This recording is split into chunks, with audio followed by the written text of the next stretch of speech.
Okay. Hi, everyone, and welcome. Good afternoon, or good morning, or good evening, wherever you are in the world. Um, and welcome to today's session, SDG of the month, focused on SDG 5, gender equality. And the session today is going to be chaired by Dr. Marissa Moraldo, who is Associate Professor in Health Economics at Imperial College. And we have a number of great speakers from the UNDP joining us today, from around the world, really. So I'm really interested to hear what they have to say on this topic. This webinar is being offered through the Global Development Hub of Imperial College, which is, I chair the advisory board for that. I'm Professor Mike Templeton. And it's a fairly recently launched initiative, but the aims of the hub are really to build a network to support new multidisciplinary cross-sectoral research projects, but also to instill in students a passion for sustainable development and how to apply their skills and knowledge to meeting the challenges of the UN SDGs. And it's also meant to be an access point for external partners, like the UNDP, for example, to understand about what's going on in the research and innovation ecosystem at Imperial, and to find ways to link in with that. Next slide, Tilda. So our speakers today are from the UNDP, and some of them are from the Accelerator Labs of UNDP in the countries where they're based. So the UNDP is the UN's Global Development Network, which aims to provide expert advice, training, and grants support to developing countries. And only a couple of years ago, they set up Accelerator Labs in about 114 countries, 90 labs covering 114 countries. And these are really aiming to build a network of in-country incubators which create and test solutions to accelerate progress towards the 2030 Sustainable Development Goals, and focusing on the problems in those specific countries. So really, they use a range of methods like prototyping and citizen-generated data to build solutions to the problems in a sort of bespoke way that's suitable for the local challenges. And just before I hand over to Marissa to chair today's session, I'd like to mention to you all that we're having our official launch for the Global Development Hub on Thursday, the 29th of April at 5 p.m. And we're really pleased that that's going to be launched by our keynote speaker, who is Amina Mohammed. Amina is the Deputy Secretary General of the United Nations, and she also chairs the UN Sustainable Development Group. So she's really the perfect person to launch this new initiative at Imperial. So with that, I'd like to say thanks again to the speakers. Thanks to the participants for joining us this afternoon, and I'll hand over to Professor Moraldo. So thank you very much. It's a great honor to be chairing this event with such an impressive lineup of speakers. They are the champions of gender equality, who have made gender equality and women's empowerment their cause and mission. And by being ambassadors on gender equality, they give a voice, but also support the many women and girls discriminated against and the victims of violence. Those that our political, economic, social, and cultural systems systematically fail to support, value, and empower. So their work is vital and hasn't been timelier. The pandemic has affected disproportionately already vulnerable women and girls globally, and its effects will be felt for the many years to come. So each of us has the power, but also the responsibility to fight gender inequality. And I'm sure that their talks today will inspire us to further our roles in creating a more equal, diverse, and inclusive society. So without much further ado, let me introduce the speakers. Our first speaker is going to be Rosita Singh, that is Head of Solutions Mapping at UNDP India's Accelerator Lab. Our second speaker, Mokhtar Sedou, Head of UNDP Innovation Accelerator Lab in Niger. Our third speaker is Chitoze Noguchi, that is the Deputy Special Representative at UNDP Program of Assistance to the Palestinian People. And last but not least, Binda Magar, that is the Gender and Inclusion Advisor at UNDP in Nepal. So our speakers are going to have 10 minutes each, and then we'll open up the floor for questions and discussions. So Rosita. The screen is yours. Thank you so much, and a very warm welcome to everyone. So before I start my presentation, I would like to take you through a quick poll. So we have two interesting questions for you today. So maybe if we could have the first question on the screen, please. All right, so here is your first question. So globally, women comprise what percentage of STEM students?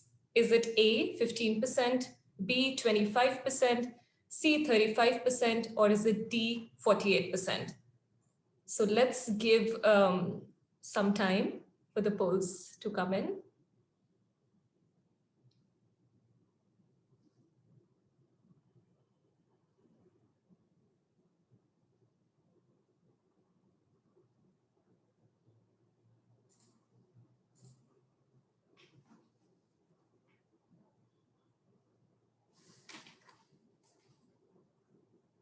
Maybe 10 seconds more.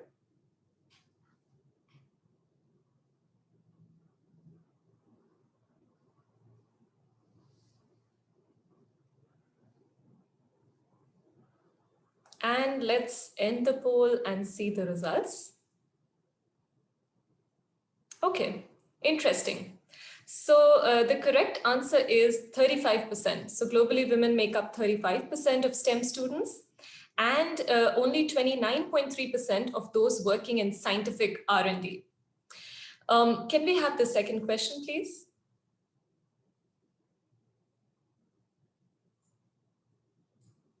Okay, so now you have to guess the time spent in unpaid care work by women in UK.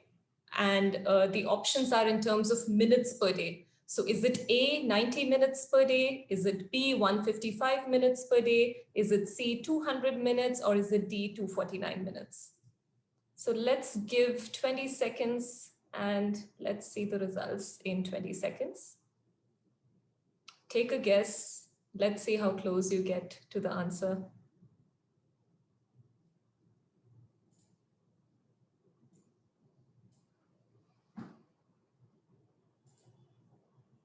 I will later also be sharing some interesting links where you could play with this data and also read a little bit more about this statistic.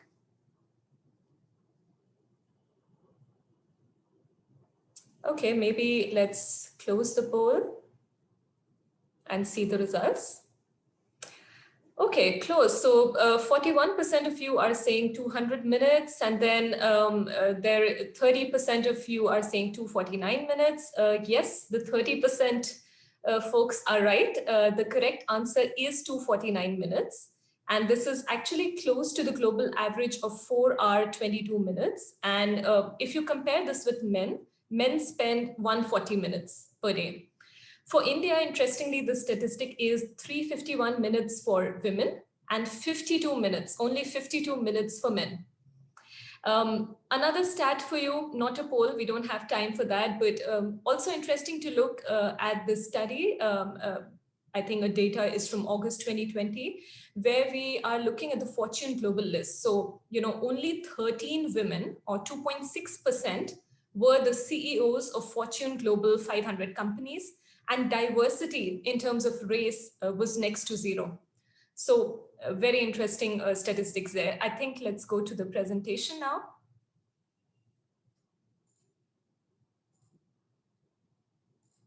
Yes, thank you. So of course, starting with statistics, because I like doing that. So first of all, the India story, something a little bit more deep dive into India. So first of all, the gender gap for us begins at birth. I say this because for every 100 boys born nationally, 91 girls are born. This is already not an equal world to begin with in the sense of 50-50, because women only comprise 48.1% of the population due to various reasons, including female feticide as well. On the other hand, if we speak about the women's labor force participation, this has dropped significantly. It somehow stands at around 20%, used to be much more. And again, there are several reasons for this. One of them being the huge displacement in rural areas with the advent of technology and machines. So these are replacing the traditional handwork that was carried out by women labor, and women also do not have access to these training and skills. And so mostly you will see the machines are being taken over by men. So more men are getting employment than women. Of course, even for the global gender gap index, we are ranked 112th out of 153 countries. And let's not even begin to speak about the pay gap that exists. And this is the story in every country. You will find that there is a gender parity in terms of the wages that women earn. Next slide, please. So what I'm about to discuss today, an interesting pilot or experiment the Accelerator Lab is running. First, I would like to share the genesis or inspiration behind it. So the Accelerator Lab network was innovating during the pandemic. The India Lab launched a game primarily to bust misinformation and myths related to COVID-19. So it was a fun gamification way to spread across awareness. It was called Corona Champion Game. And the idea was to reach the youth and also the grassroots more actively. Now, version 1 had a male character and lead.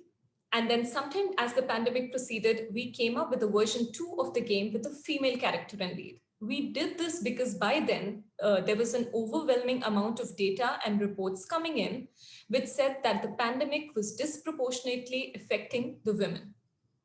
Our trigger number 1 for our current pilot was that there was also a lot of information through the A/B testing that revealed that the gender-focused communication was somehow managing to get higher engagement, higher number of clicks, and the ad was also performing well with the male audience.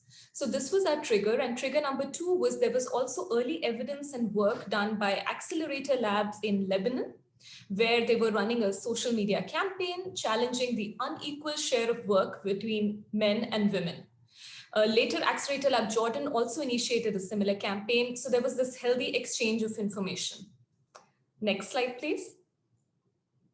So coming to this pilot, the India pilot, how do we change the behavior among men and boys to increase their acceptance and responsibility towards unpaid care work? This is what we are studying, and we have our consultant and partner Quilt AI on board who are undertaking this research with us. And we have collaborated with the gender team, with the Regional Bureau of Asia Pacific and UNDP. Specifically, we want to understand how boys and men are engaging with content across the social media platforms and in their search behavior. And we have a particular geography. We are targeting 2 districts in a southern state of India called Karnataka, where there's already an ongoing initiative on career guidance and employment opportunities. Next slide. So, as per the conversation surrounding caregiving, domestic tasks, and gender roles, 3 distinct phases were identified where boys, single men, married men, and fathers lie. So it is a spectrum. And, as you can see on your screen, there are these 3 personas or segments. So the first one being traditional, which is, these are the segment of population, which is basically a little bit orthodox, not open to change. Transitional is where the opportunity lies because these are at the crossroads of change. So they are receptive to receiving information, but sometimes hesitant. And then, of course, progressive are the converted who are at the forefront of the change. Next slide. So moving forward, the key insights to sum up in terms of, what is important to understand here is also like what kind of discourse is surrounding the women and on these platforms. So what are the kind of conversations around it? So some top reflections are that self-image is at the forefront of platforms like Facebook and Instagram. Objectification of women is rampant and seen across all the platforms, particularly online search and YouTube search for explicit videos and photos of women. Lack of dialogue on feminism and women's empowerment, with the exception of some content. And there is higher engagement seen with image content on Facebook and Twitter with respect to inspirational stories. Next slide, please. So what would segmenting further means? So segmenting these men would help us understand their digital traits and beliefs, their view of women, their influence, what influences this view, what do they talk about online, and the communities they associate. So this is our method that actually helps us in informing the nudge strategy. And these are the 6 psychographic segments of men. Moving further, on the next slide, you will see example. So next slide, please. So this is just some of the example of the content that is being generated in this campaign. So like I said, there are these 3 segments, and then for each 3 segments, there are 3 types of information that are being aimed. One is informational snippet, which is something like 90% of Indians online believe that men and women should always share household chores. The times have changed, have you? Entertainment messaging, which is basically memes. So role models in memes, Bollywood actors in memes, adding a little bit of humor. The third type of content is inspirational, which is linked to commitment-centric messages. So this is where we engage further, maybe asking for concrete actions or commitment to share the load. And what are we trying to learn here? We are trying to see, can using behavioral insights methodology in the digital space lead to lasting behavior change? How do we monitor this over time? What do we supplement and complement this method with? And how can this feed into our future development programming? My last slide. So, after showing you those gloomy statistics in the beginning, something to cheer about, because there's always a silver lining. The percentage of women graduates in the country is steadily increasing. But the question is, can we absorb them and can we keep them in the workforce? So this is the food for thought, and happy to come in later at the question and discussion segment. Thank you. Thank you very much, Rosita, for such a fascinating presentation with your behavioral interventions. So shall I pass to the next speaker, Mortar Sedou?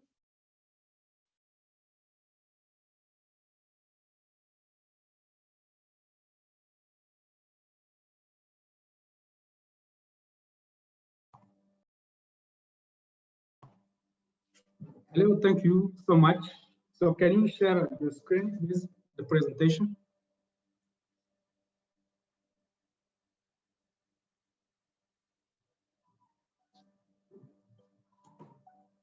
So my presentation is about ensuring women participation in political and economic decision-making in post-conflict situation. So this is the case of Niger. Next slide.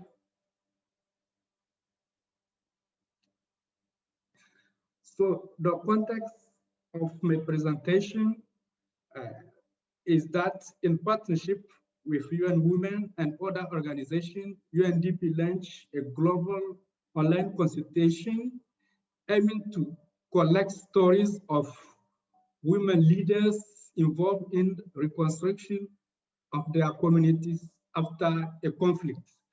So we have done the consultation on Spark Group platform because it was during the time of the COVID. So we can't go to the local communities to collect their stories. We have to do it on Spark Blue.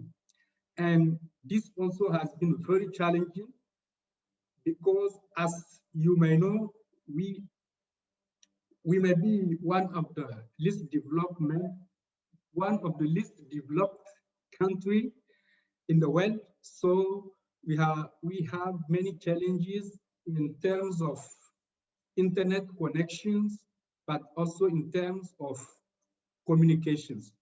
So what was the objective of our operations?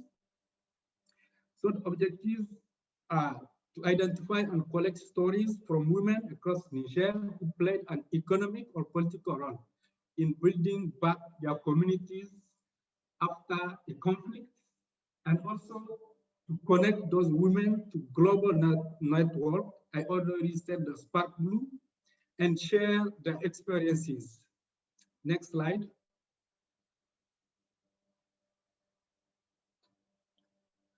So during the operation, we have asked a certain number of women.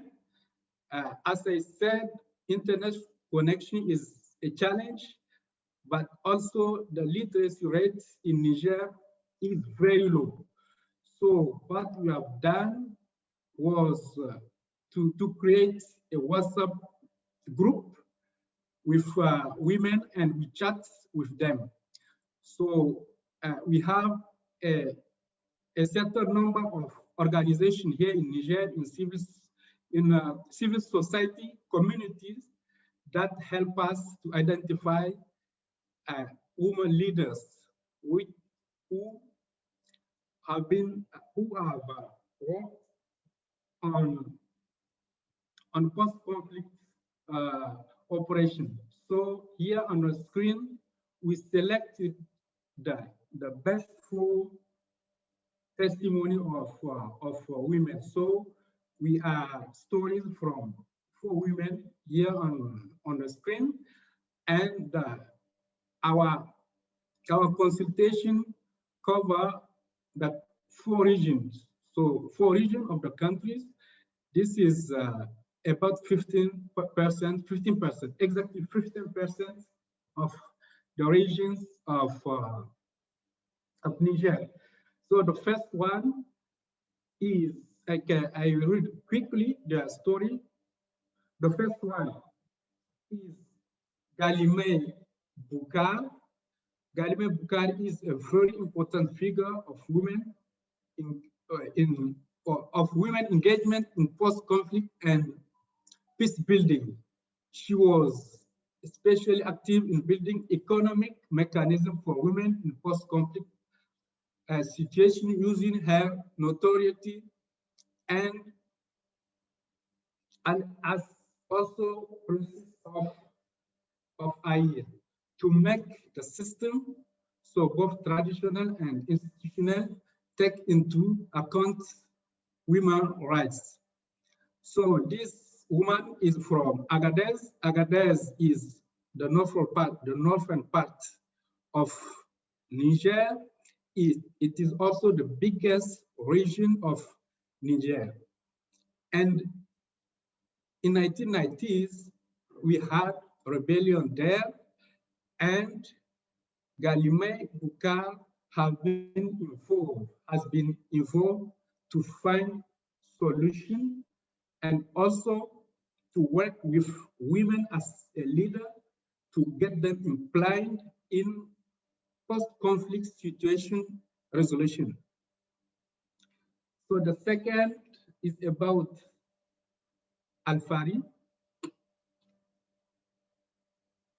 Is about Alfari, Mrs. Alfari Ramatu.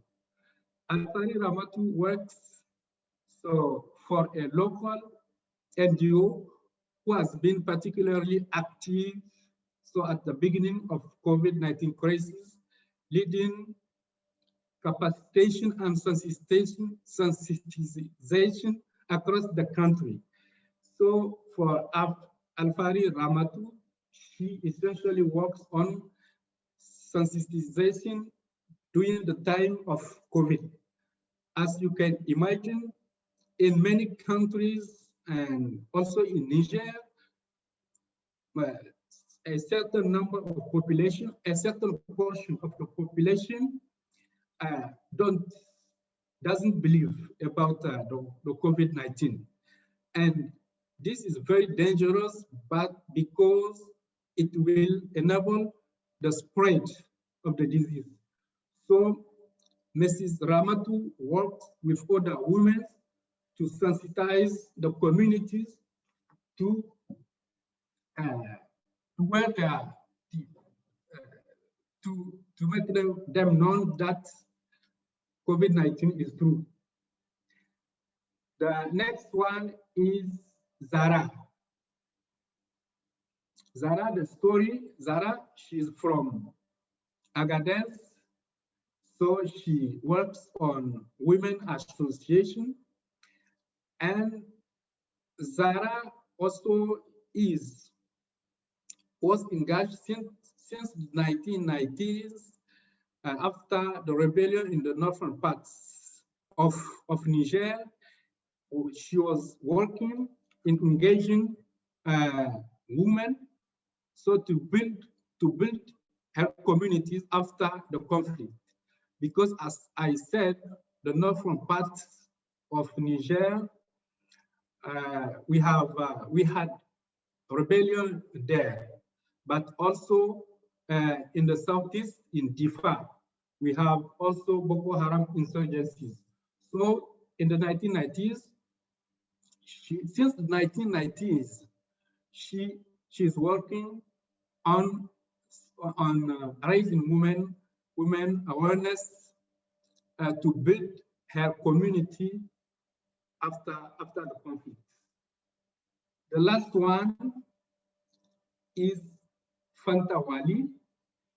Fantawali is active leader working to promote peace and social cohesion in Difa. She started a local activist group in Njijimi. So Difa is the Lake Chad basin. Also, as you may know, there we have, since 2015, we have Boko Haram insurgents activities who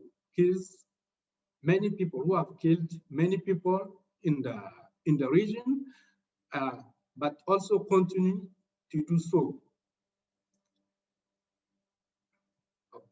Next.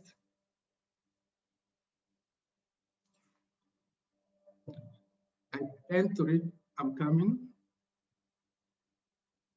So, about what we have done, our intervention in engaging women in post-conflict situation, we found a certain number of scaling up opportunities. Scaling up, as you know, how we can do it in a large portion of Niger territory.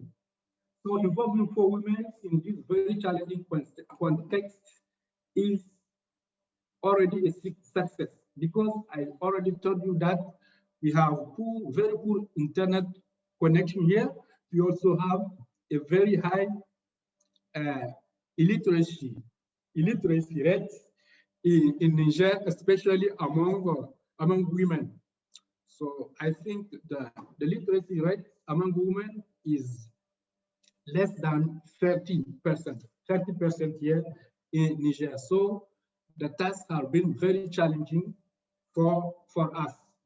So to scale up the solution, our operation for larger consultation, it will be necessary to find reliable focal points in each region with strong digital skills and reliable internet access, or rely on a mass media that could link the platform and the people. So the scaling up will consist to do the same operation, especially in half of Niger 8 region.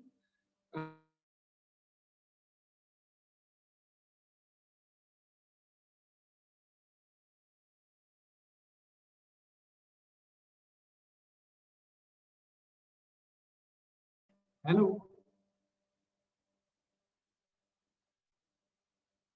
Hello. Can you hear me? Yeah, we lost you for a second, but we can hear you again. You're back again. Okay. So this is the end of the presentation.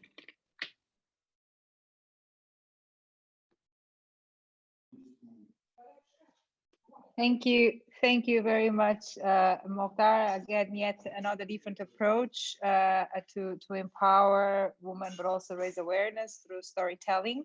That is a very powerful tool. So our next speaker is Chitoze Noguchi. Chitoze.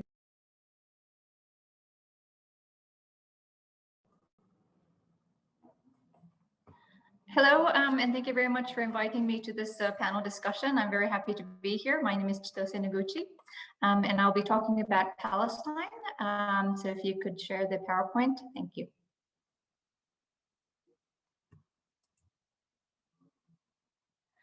Okay, thank you. So United Nations Development Program, so UNDP has been in Palestine since 1978. And if you go to the next slide, please. I would like to start with giving you a little bit of a zoom out of the work that we do and the approach that we have in Palestine. As you know, Palestine is occupied, and currently we are experiencing a lot of different issues, including political security, as well as economic closures, and also restrictions in terms of movement and people. So we do have a very limited or restricted environment that we work in, but what we have been pushing for and advocating for within Palestine with the other UN agencies and with the other stakeholders is the approach of transformative resilience, where we look at not just in terms of overcoming the challenges, but really taking opportunity to thrive. So we don't want to just survive, but really thrive, even under the context of the occupation.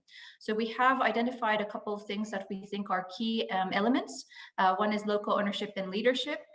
Another is Palestinian identity, and the other is self-reliance. And in order for us to be able to strengthen the Palestinian resilience, we are looking at 3 areas of work, which is governance and basic services, natural resources and energy, and economic development. Now, one key thing is that, of course, in the way that we do our programming, we really want to strengthen the inclusive approach, where we involve the most vulnerable people and also see them more as actors or agents of change. So, of course, we have the gender aspects, we have persons with disabilities, youth, and particularly related to economic development. When we talk about inclusive economic development, women are extremely key.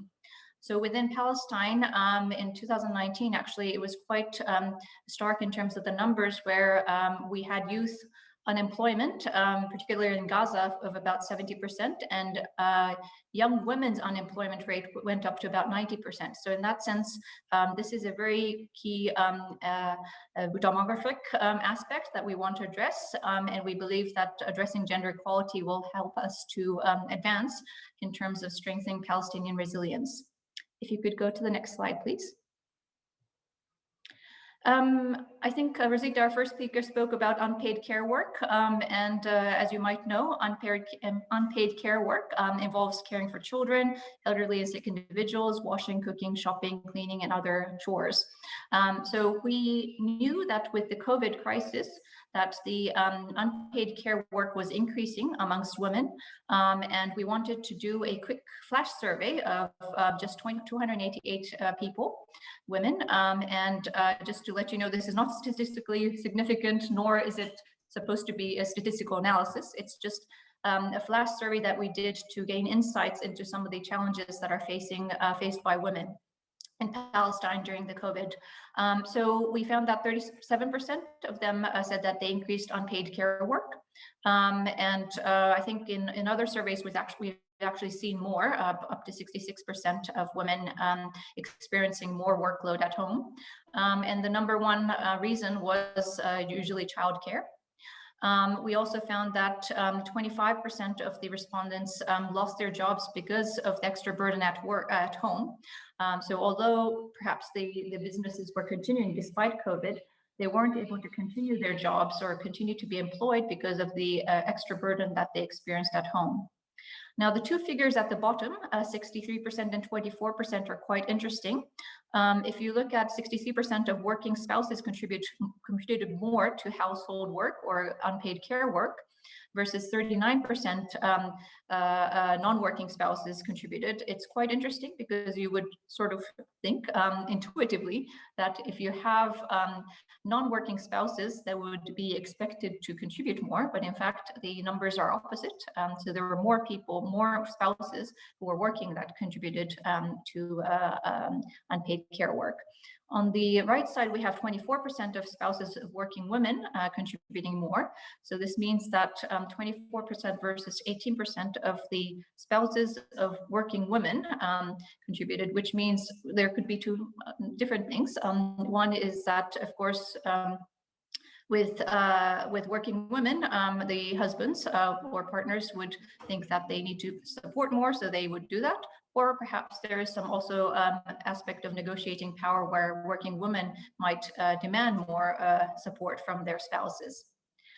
Could you go to the next slide, please? So when we asked them about the solutions that they might think would be helpful for them, unsurprisingly, we had 55% of them saying that we need more, or I need more material financial support. 47% of them said they want more support for children, whether it's about the school. Usually when their schools are closed, they had to help them study at home. They also wanted more daycare support. But what was interesting was that 42% of them actually said that they want psychosocial support. So it's not that they are just taking it on and saying, oh, I don't have a problem, I just need to grin and bear it, but really that they actually recognize that they needed some support. So some of the initiatives that we have been implementing or also planning to implement include providing ICT equipment or infrastructure. For example, if they're able to work from home, that they have the facilities that are required to do that. Also, many of them, because their household income had decreased, they were requiring more support in terms of hygiene for or cleaning supplies for COVID-related responses. The second thing, of course, is psychosocial support. We were saying that it's very important to combine that with COVID-related preventive measures, exchanges about what you could do at home or outside. We also are very aware that GBV cases have increased, and I think this is across the world, but also particularly in Palestine. And we have been providing legal aid services and counseling. And of course, in terms of the childcare, we want to increase the networks in the community level so that they can support each other.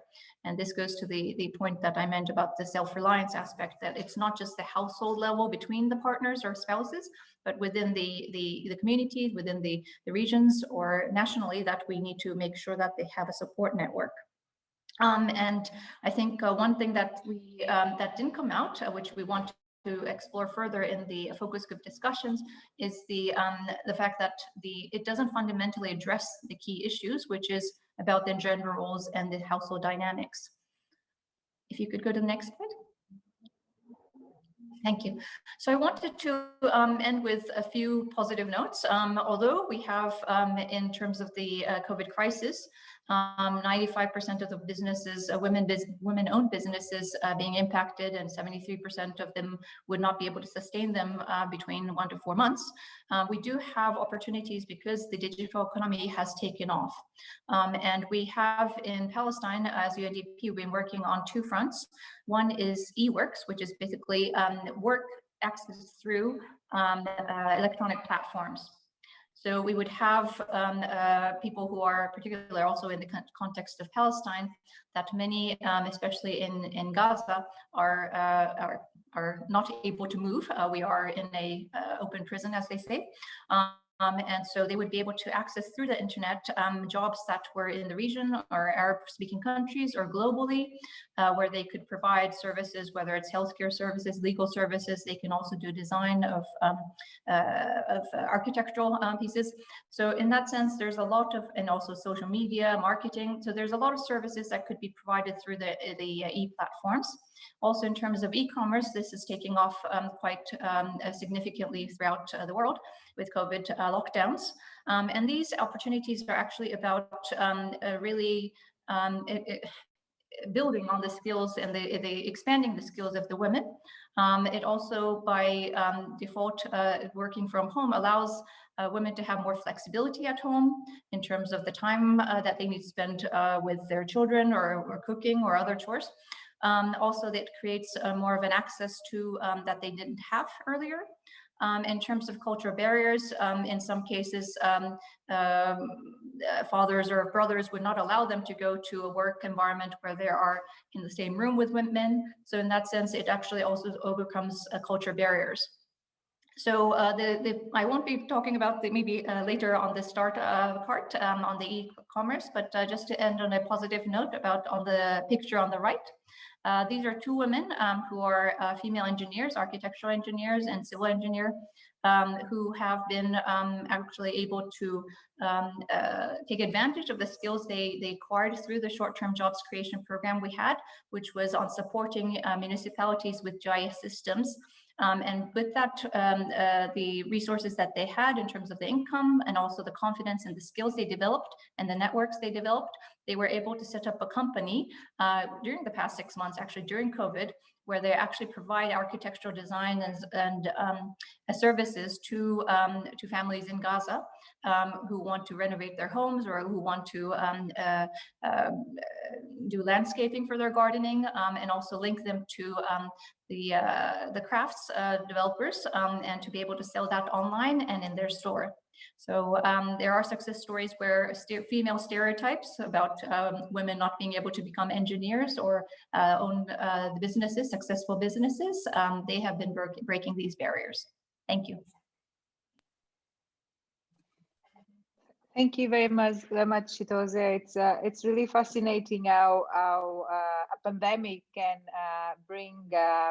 can normalize the use of digital tools and how that can really be leveraged to suddenly, leverage again the play field. So that's really fascinating. So our final speaker is Binda Magar. Binda, the floor is yours.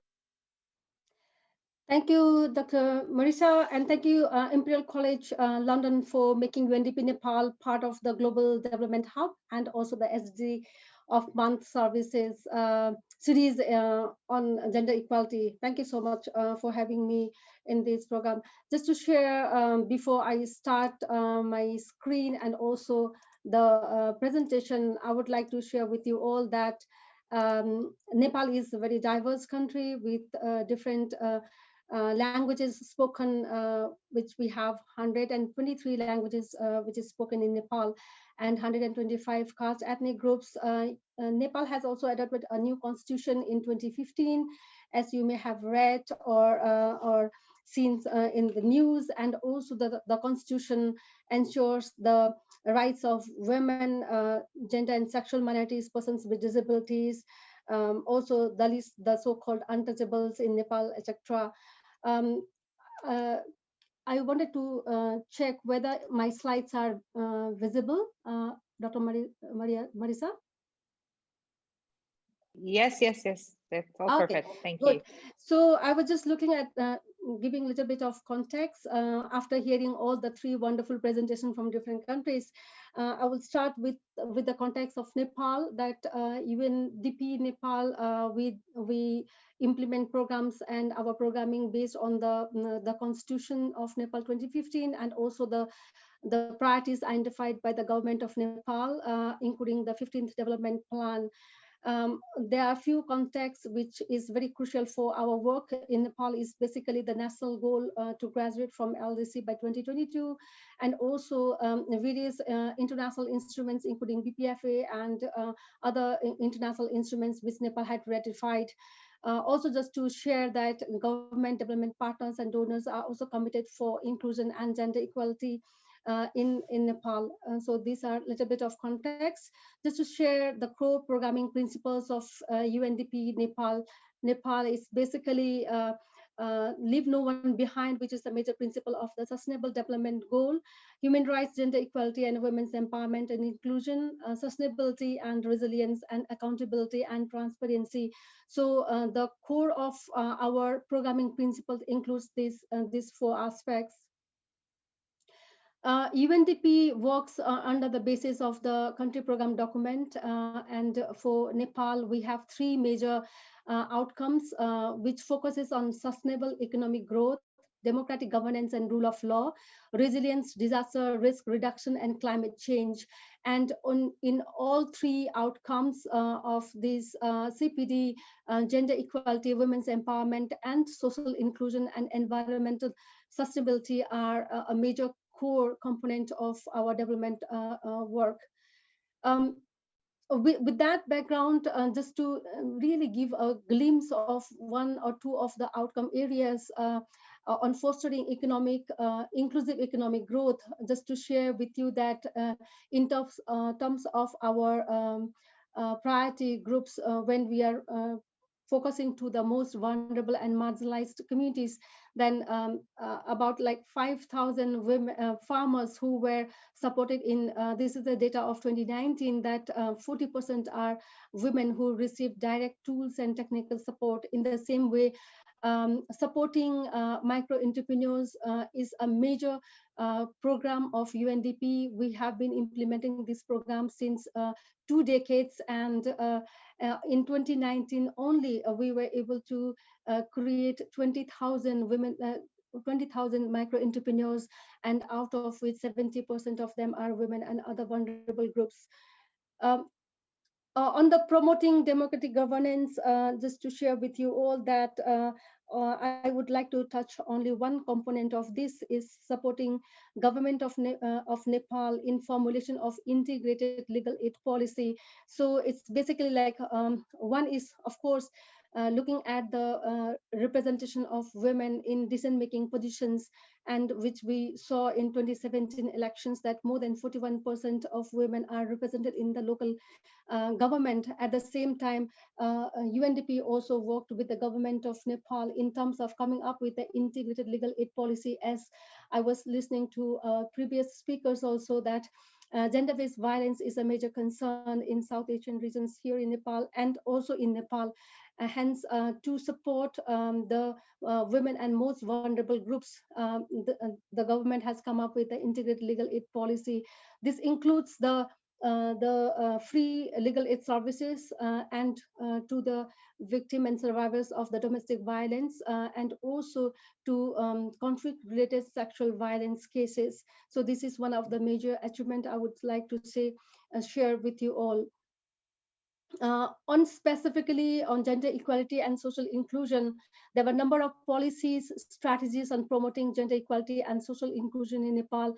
Institutionalization of gender equality, women's empowerment is one of the major focus of UNDP Nepal here, which we are working on. It's particularly with the in the security sector, for example, in the armed police force, and also in different commissions, like including on national human rights commissions, like how do we institutionalize and support to strengthen gender equality and women's empowerment has been a major aspect of UNDP's work. In 2019 and 2020, we were able to actually sensitize about 1,500 security officers and students on gender-based violence issues. And in 2021 also, this is ongoing. Lawmakers are also sensitized on sustainable development goals, good governance, lawmaking and oversight roles, and also promotion of women in sports, particularly after the during COVID and continuation of the COVID. We were also focusing on like how do we promote women in sports, and also help to build their confidence. That is also one of the part which we are working in. I would also like to share briefly on UNDP Nepal's evolving responses, and a little bit linking with the COVID-19. It's basically on the governance part, linking with the women's leadership and women in decision-making positions. UNDP was able to create a partnership, to develop a partnership with the academia, with the university, and come up with a crisis communication manual. And we trained about 200 plus local government and provincial government representatives on building their capacities on how to communicate, how to send and flow their messages to the local level on crisis, and to how to take care of themselves and the community people during the crisis, during this COVID-19 pandemic situations. Also, UNDP was successful in providing Zoom licenses, and this may look very small initiative, but this was very crucial to keep on the business as usual for the government officials at federal, provincial, and at the local level. As you will be aware that Nepal has 753 local units, so we were able to connect with them irrespective of the geographical hurdles, we were collected, and the businesses were continued as usual.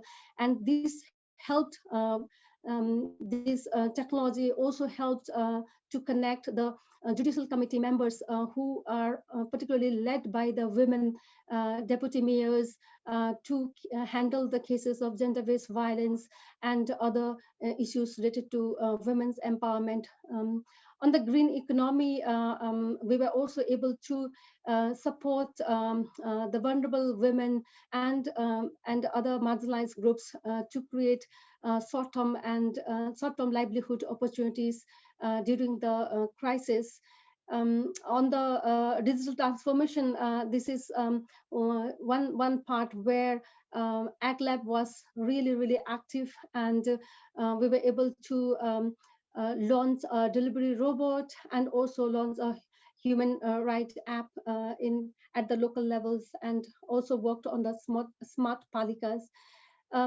This is one of the slides which I really like, and I hope the colleague from the Imperial College London must have also read about. So it's basically, it was a combination of the ACLab and also different other projects which UNDP Nepal has been working on. It's basically creating jobs for the marginalized women during pandemic. And a short-term employment, legal aid support. So it's not only coming up with the policy, but also supporting, and also coming up with women-only isolation centers and gender responsive quarantine centers during the pandemic was very important for Nepal's UNDP Nepal's work. And most important part, as you may be aware, that COVID-19 pandemic has had detrimental impacts on various segments of the economy. The micro, small, and medium enterprises are among the hardest hit. Both formal and informal MSMEs are severely affected. And during a rapid assessment commissioned by UNDP, it shows that every 3 in 5 employees have lost their jobs in the micro and small businesses. And in addition to that, when we did a small survey looking at the impact of COVID and lockdown on persons with disabilities, they said that majority of them had lost their job, and those who are still in job are in fear of losing their jobs in the coming days. The crisis, what we saw is the crisis continues to choke the livelihood of informal workers, particularly women and daily wage workers, and also internal migrants who are very far away from the social protection schemes. And it has further exacerbated social and economic inequalities.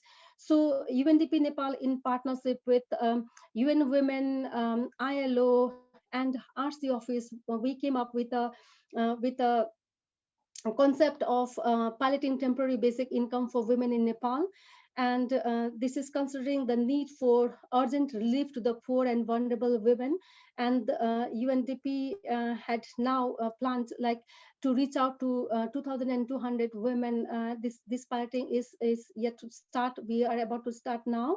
And at the same time, this will also provide a policy guidance for the promotion of social protection schemes in Nepal.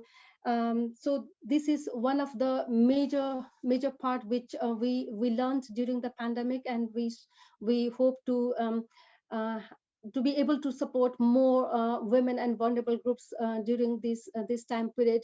This is my last slide. I would like to also emphasize a little bit on the UNDP ACLab Nepal, who works basically on the core principle on scaling existing grassroots innovation. So we come up with some ideas, and our effort is to scale up the existing grassroots innovation. So making local governments smarter during the pandemic was one of the part which our colleague from the ACLab worked, and dignifying the lives of the vulnerable ones and the informal waste workers through local gears was another area which they worked, and introducing automation and robotics to hospitals through sister robots is basically like when the health workers are very scared to provide the services. So the robots production of the introduction of the automatic and robotics to the hospitals was a major work which ACLAC team did, and the creation of job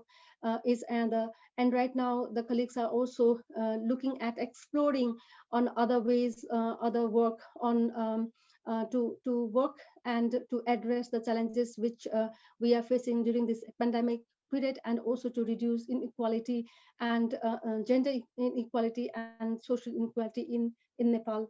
So with this note, thank you so much for your patience and listening to me, and I would be very happy to come in back if there is any questions further. Thank you so much. Over to you, Marisa.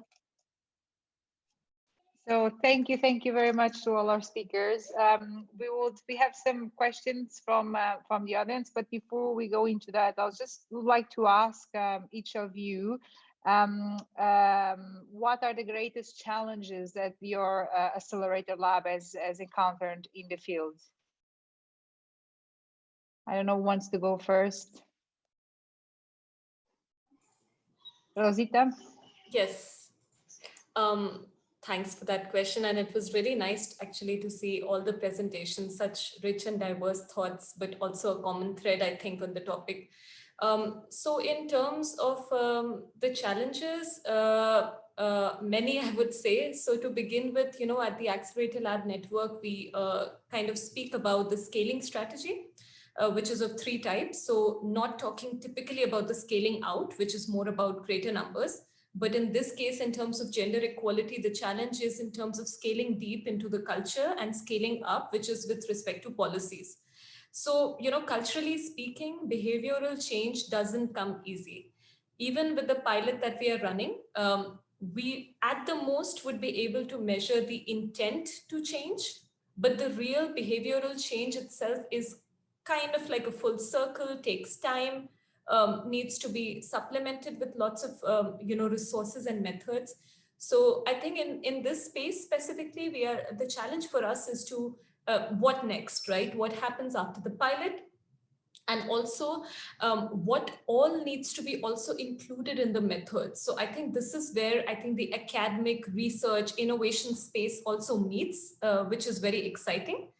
To speak about policies, just to give you an example, in UK, in fact, all the employers with at least 250 staff have to report the difference between what they pay to the male and what do they pay to the female employees.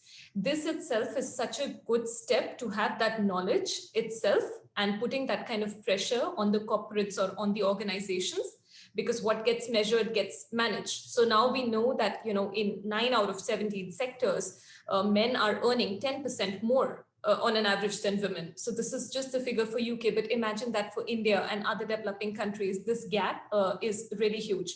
So in terms of the policies as well, there is a need to, make these innovation pilots and also academic research meet somewhere at an end where there is enough evidence provided to move to the next level of transformation. So the whole space of transformational development, what does it entail? It entails kind of like all these actors coming together. And this is something that is, of course, like a challenge, but also an opportunity that we are kind of trying to explore with the innovation lab approach. Yeah, I can really feel what you say. Part of my research, we do behavioral interventions in the field of better diets and nutrition, and it's really crucial to sustain those behavioral change. So hard to first change those behaviors, then we need to sustain them. And that really requires holistic engagement of across all sectors of society and multiplicity of stakeholders. And thank you very much, Rosita. I wonder if one of the other speakers would like to share their challenges in what they do in the field. Perhaps I could comment. Yes, thank you. Yes, I think it's a very good question. Yes, it's a very good question because Accelerator Labs innovate and come up with new ideas and test things and pilot things. And there's a lot of energy behind, you know, trying out things in a way that there's a relatively intense resource, whether it's the time or energy or actual financial resources that go into testing something. And I think, as Rosita was saying, that initial drive of trying out something is great, but then how do you scale up or how do you expand is, you know, it requires also almost the same amount and or possibly more of the energy and the financial resources that will allow it to actually settle. So it's not just one initiative here and there just popping up, but how do you connect the dots? How do you make sure that it becomes a systemic change is a really big issue. I think, and also I think Rosita alluded to the point about the time frame. And we have also, because we have set timeframes where we want to test things quickly. We don't want to take 2 years to test something and then come back and then deliberate. And then, so there's a speed to this. And one of the things that we encountered in the ACT Lab in Palestine is an initiative where a female scientist actually was experimenting with seed coating for that would allow the seed to be repel brackish water, so to be able to survive in brackish water. It was a great idea, but then she got pregnant and she went into maternity leave, and we couldn't move forward with the piloting because we did want to give her the chance. We didn't want to drop her and find somebody else, but we needed to accommodate her, which meant that it required a lot of patience on our end. But we also realized that by designing this in a way that is, you know, not necessarily equal for all genders to participate, you have to be able to accommodate things that we hadn't anticipated and have the patience to be able to see it through. So, you know, it's changes that we have to adapt or to take on allowed us to think, okay, the way we design these pilots are not conducive to perhaps the same equal participation. Yeah, just some thoughts. Thanks. Thank you, Shito. Since you are there, let me open the discussion before I pass it to Binda. But there's a question for you from the audience. And the question is, can you please explain what current support is available to women caregivers regarding their mental health?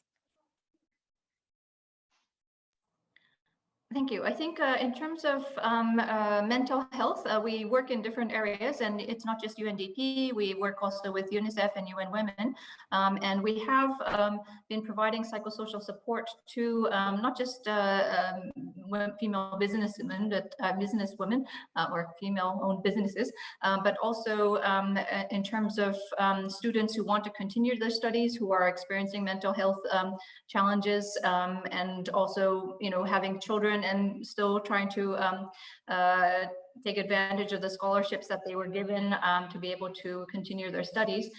We have counseling sessions. We have, and prior to COVID, we had them physically, but now we are, of course, switching to virtual. And so in that sense, you know, we are adapting the modality to COVID era.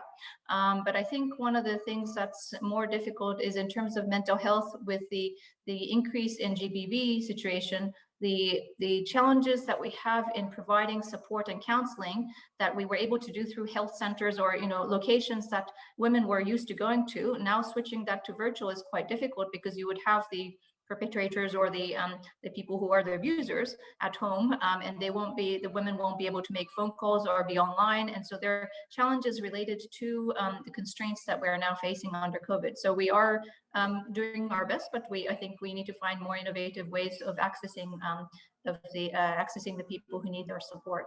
And also we are also doing networking and making sure that they're able to support each other. So there are many different things, but I think we still do face challenges.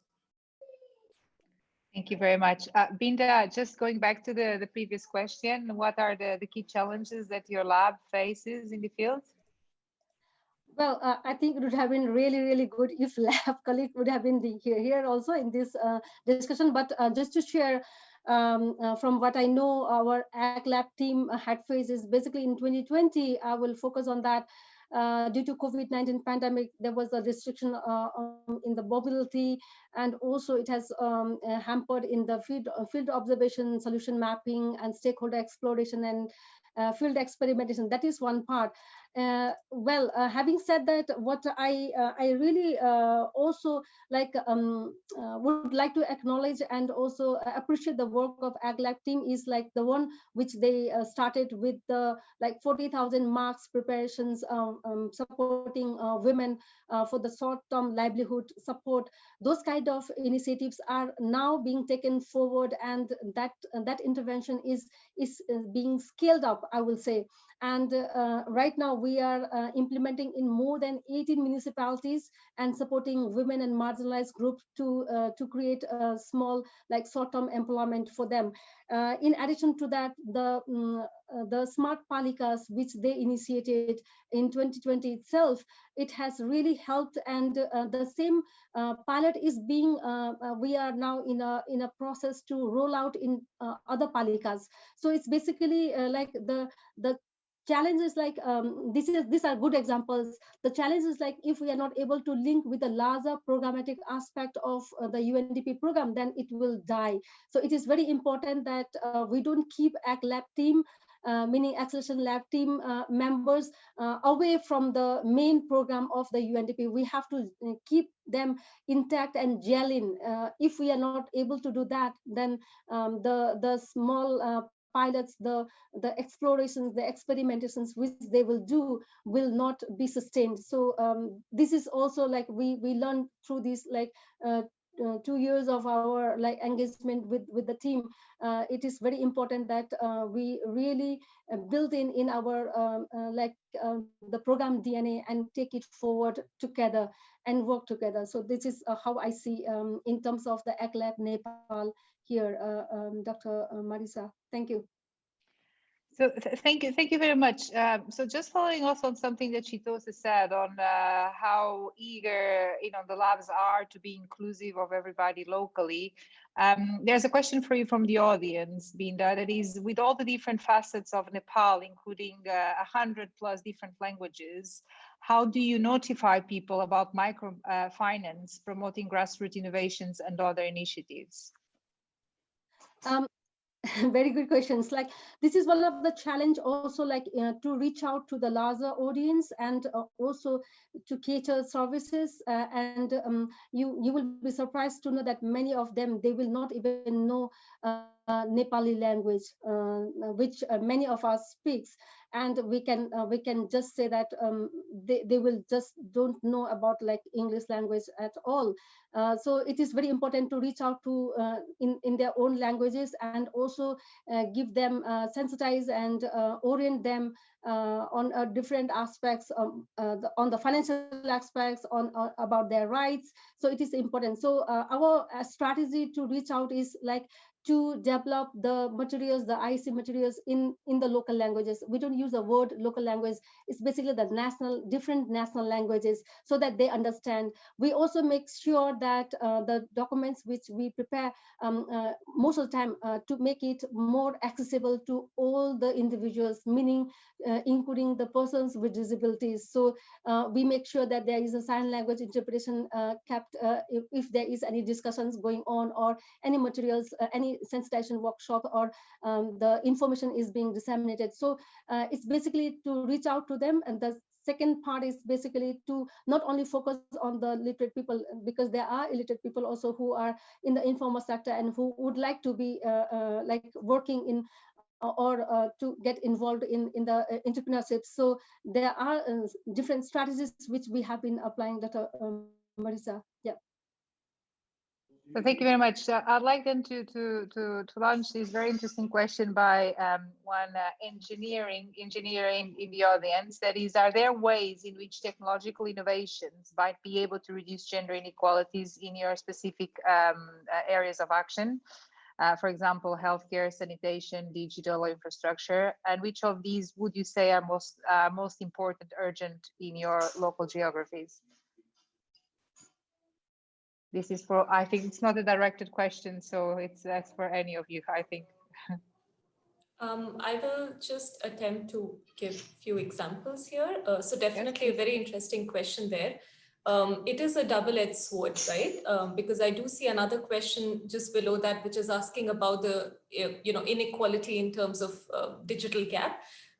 So it is definitely a double-edged sword. Speaking about the positives, in healthcare, we see in many of our remote regions and rural areas in India, where traditionally, human interface is hard to be present, which means that it is difficult to establish the full infrastructure for a hospital or for the healthcare staff to be present all the time.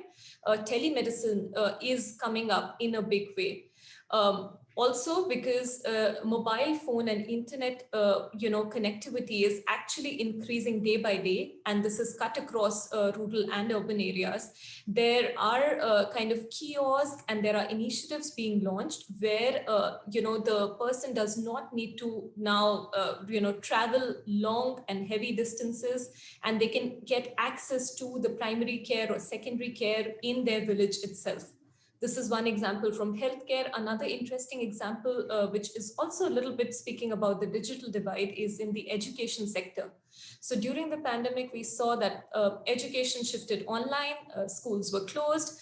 So we did see definitely a divide, gender divide as well, and also overall digital divide, because those children who did not have access to, say, better internet connectivity or bandwidths or proper connections, they lost out on many classes because they became suddenly multimedia in nature. They suddenly were happening on Zoom, and the internet does not necessarily always helps in attending those classes in certain areas. There was a divide.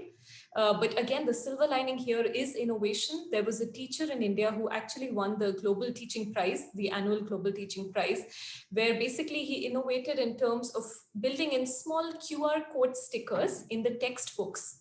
So because the students were not going to school now, but this innovation was already there, because speaking about languages, we sometimes have to communicate in so many languages to the child. So he has built specific QR code stickers on each page of the lesson. And essentially it means that the child can actually, anytime that they have that internet connectivity, they can simply scan the QR code and they will be able to see more details about the lesson. So it goes beyond the textbook and they can access more videos. So here also innovation was helping in these efforts. Thank you, Rosita. Now, a very different question from another person in the audience. And the question is, it is important that women are represented in parliaments and other legislative bodies. However, not enough women are selected as candidates for elections. So how do the panelists think that inclusion of women in political processes can be promoted in each of the different case studies? Maybe Dr. Marisa, if I may come in to this question and also link to the previous question.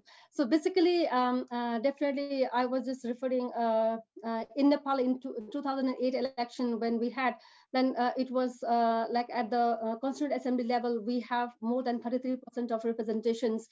And now in 2017, when we have the elections at the local level, we have 41%, more than 41, about like 41% of the women represented in the local government, and they are mostly as deputy mayors, elected, represented as members.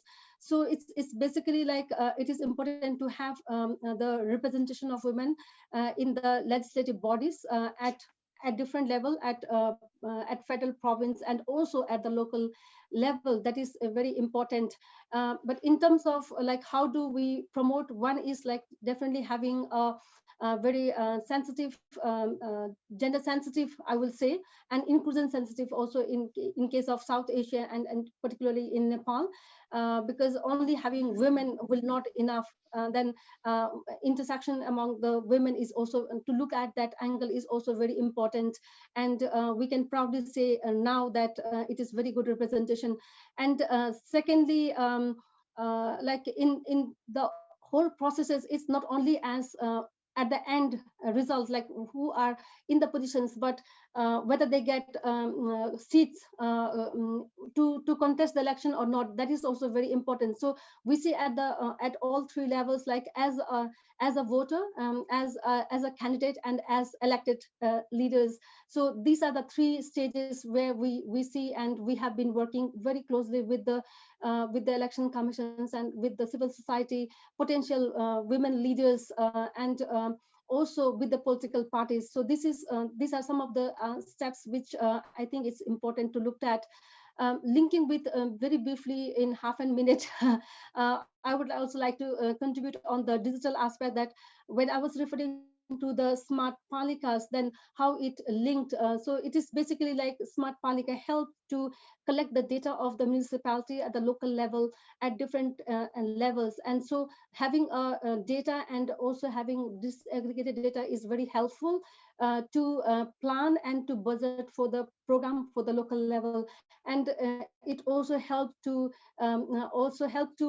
guide the budgeting for the gender and inclusion issues. So it is one part. Secondly, on the like Zoom license, which I was referring, it really helped to connect with the local level representatives who are very far away, geographically very distant away.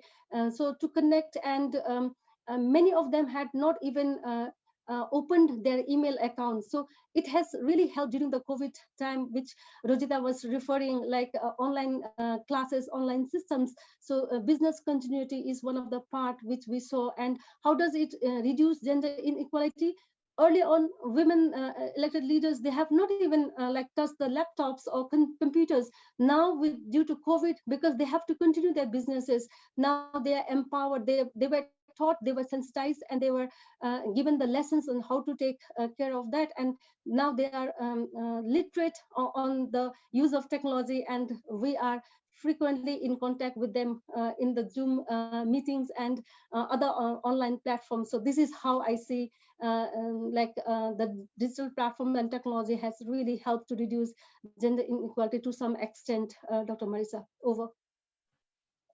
Thank you so much, Chitosi. I'd like to ask you your views also on the political representation of women, as well as another question that we have, that is that is linked to one of the previous questions, that is around the gender digital gap, and how can that be counterproductive for fighting gender inequality. That is something that you seem to have presented in a different way in your presentations. Actually, the COVID normalized the use of digital tools, and those can be successful in empowering women.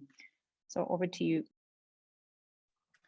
Thank you very much. I think in terms of the political participation, it's, as you say, it's easier to get them to become voters than them to become candidates. That's a bit of a higher hurdle. But one of the things that we are exploring when we hope to implement is the concept of role modeling. So in 2013, I believe, an organization called Search for Common Ground was actually organizing a reality show called Mr. President, and it would be a competition like a singing competition or a talent competition, but for campaigning to become the future president. And what we're exploring is to look at whether we can do that for Ms. President. So looking at how we inspire future women leaders to join the political processes and to become able to express their views, to be able to mobilize people, to be able to represent a group, and be able to champion the agendas that they feel are very important. And I think what we have been doing in terms of also on the ground activities is, you might know that in Palestine there's a political division and between Fatah, which is the Palestinian Authority, and then Hamas, which is in Gaza. And one of the things that we have been trying to do is to look at reconciliation and how women can participate in reconciliation efforts. So we have a platform called Shufuna platform where women and men, actually, I think more than 40% are men, come together and discuss from different angles. So some of them are artists, some of them are social media people, some of them are engineers, some of them are academic people. So they are all coming together to come up with an action plan for trying to find ways to improve the connectivity or the reconciliation efforts. And one aspect is having football matches with different parties joining different teams so that they have interaction. Another is that day they had a bus with the youth actually participating and going to parliamentarians' houses and knocking on their doors and advocating for the issues that they feel very passionate about.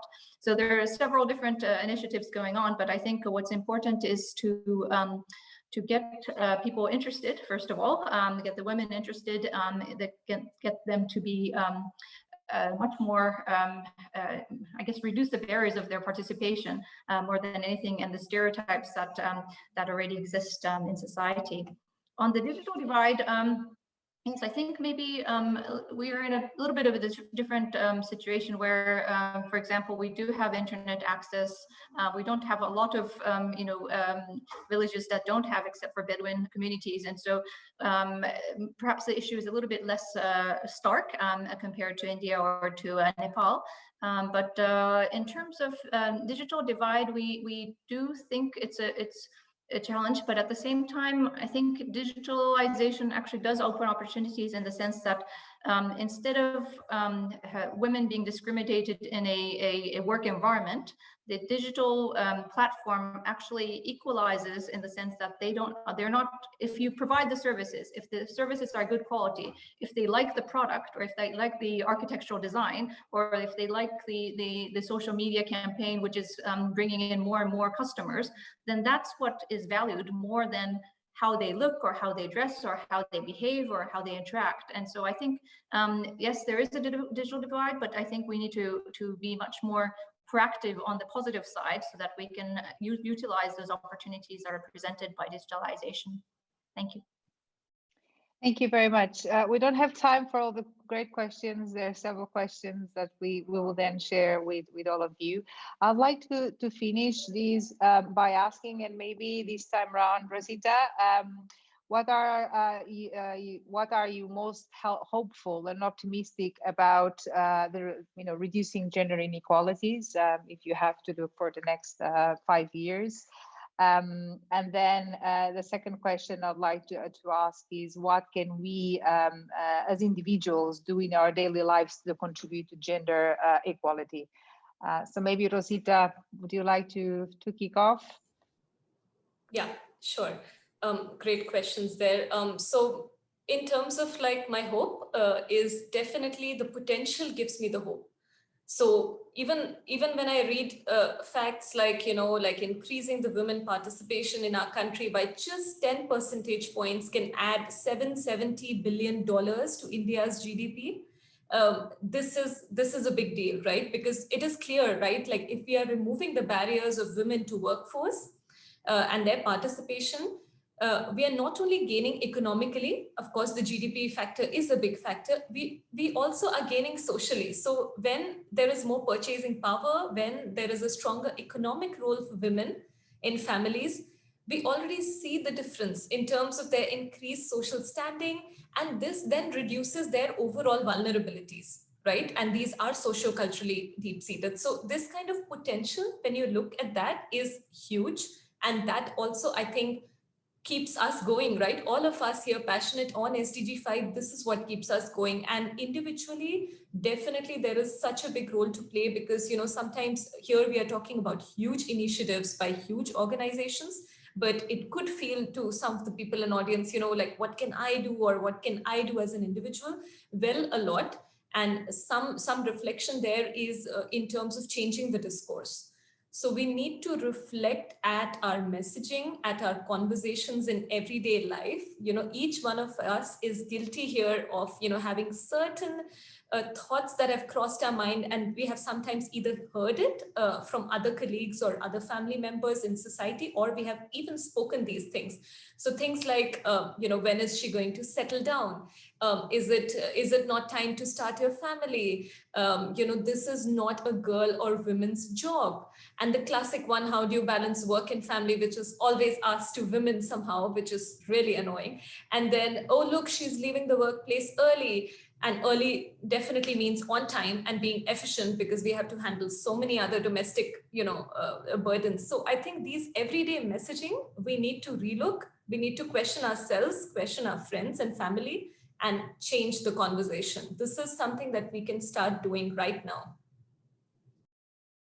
Thank you very much. This is something I always say, those small things make a huge difference, right? If we keep on reinforcing them. Chidozi Binda, by the way, we lost Mokhtar.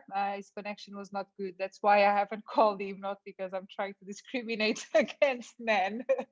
But yes, so maybe Binda and then Chidozi. Thank you. Well, I think we will echo in most of the ideas which the previous speaker has said, but I think in terms of the hope for Nepal, I see that we have very good ground in terms of the laws and policies. That's one part. Secondly, there is also an increasing level of sensitization at the community level, at the local level, which we are seeing since 2008 onwards. That is one part. Thirdly, as I was referring earlier, the representation of women at different levels, it is not at the par, but still it is increasing. I think that is one of the hope. Even we have seen the illiterate women being part of the parliament member at the province, at the federal level, and they are contributing a lot in terms of the discussions and bringing the local context and local issues at the front table and discussing with the lawmakers. We have been there for ages, so that is a big hope, and I think they are making a lot of difference. That also depends on like how do we view them. And the last point in terms of the hope, I also think that the women's contribution in the economic growth is also one of the part which we saw during this COVID pandemic period, and linking with the tourism sector, like for example in Nepal, this is one of the major way of like economic income. So it's basically the women and vulnerable groups who are very active at this sector is also one of the area which I see. Well, at the individual level, I just would like to give one small example from my own life. Like when I got married, then one of the questions which I got from one of my colleagues was, oh, what will happen to your job? So I said, are you married? Because he had just joined, and I asked, are you married? He said, yes. So did you leave your job? Then he said, no. So why you are asking this question to me was my response to him. And when I had a daughter, when she was nearly like 4 years old, and she is quite like picky, and she picks the things so quickly. And one day she was picking the newspaper and said that this is for Papa. And suddenly she also saw gloves, the washing gloves, and she said, this is for Mama. And I said, oh my God, this is too much for me. I said to my husband, come and can you please help me to wash the dishes, and so to my daughter. And he did that. And then I said that this paper is for me, give it to me. And I read in front of her. So after like 2-3 times, then I again asked, okay, what do you think these gloves belong? Who does these gloves belong, and who does this paper belongs? Then she said that both Papa and Mama can read and wash the dish. So this is one classic example which I really like to share with you all, because if you really wanted to change this all starts from the socialization process. If we are looking at the higher level only, then it will be a little bit late. Yeah. So it is very important to create the culture at our home, at individual level, and targeting children is one of the most important aspects. And just a very last piece from my side, during the COVID-19 pandemic, which we saw like how we can change within our organization is from the example of my supervisor, resident representative of UNDP Nepal, which I saw her. It's like she's so caring, and she makes time to call each and every staff almost every day. I mean, I'm not sure like how she's making. So that is making a lot of difference in behavior, in looking at the staff, and looking from a care perspective during this very difficult time during the pandemic. So this is all what I would like to Thank share, you. Dr. Marisa. Thank you so much. Thank you. I think we are just about to finish, but I'd like to give the opportunity to Chitose also to leave a positive message and some of her suggestions. Thank you, and I'll be short because I know we're coming to the end, but I think in terms of what makes me hopeful is really the young women who have so much energy, who have so much drive, and despite all the constraints, particularly in Gaza, with the closures, with the occupation, with everything they're facing, they are really wanting to make a difference. And when we have a youth empowerment program, which is looking at civic engagement and also empowering economic empowerment, the women who are coming to the awards, where I have to give out the awards, are 95% women. So they are always striving harder or more, and somehow they make it above the average and above the threshold to the extent that we're not expecting them to. And really, I mean, of the 100 people that I give awards to, maybe 2 or 3 are men, and they feel a little bit awkward, but it just shows the power of these young women who have so much drive and energy despite everything that's going on. And I think one of the stark stories that I had was that one of the women, they were saying that, you know, because of the scholarship, because of the opportunities, I was able to go to school. But initially, my father said, "Why do you need to go to school? And it's not worth your effort." And once she became actually able to show her father that she's not even just going to school and getting a degree, but actually contributing to the community and organizing things, and you know, then they started, the fathers and the mothers started to realize, okay, maybe there's something there that they need to change. So their stereotypes change because of the children's and the daughter's ability to perform and to be able to convince the parents. And I think that sort of a drive is quite inspiring. I think in terms of you know, daily life, I suppose what I'd like to say perhaps is that you know, we need to change ourselves. The women need to change, the men need to change, and the acceptance of the status quo is the most dangerous thing. So you question things about roles, but also what I think is important is this dichotomy between gender roles and the issue of masculinity versus femininity. Those issues also start to not become so stark when you think of people as human beings. And what is a human being, this person, good at doing, or what is that person excelling in? And it's not whether he or she, but it's really about that human being, that person, and being able to overcome that dichotomy of what you belong in these categories allows us to see beyond all of this and be able to, you know, live up to our potential. So that's my approach, and I try to live it, but yes, I struggle every day. Thank you. We do all struggle every day. I would like to thank you all for, you know, fantastic presentations, for spending a bit of time sharing the fabulous work you're doing. I would like also to thank our audience for being so engaged with all the questions. There are many more. I wish we would have much more hours to discuss this. Mike, I don't know if you want to say some final words. No, just to echo your thoughts and to say, yeah, thank you very much. It was a really fascinating discussion, and I certainly learned a lot from it. So, and thank you to Marisa for chairing also today. So thank you very much. Thank you. Thank you. Thanks and so much. Hope to see you on other events. Thank you. Bye, all. Bye. Thank you. See you.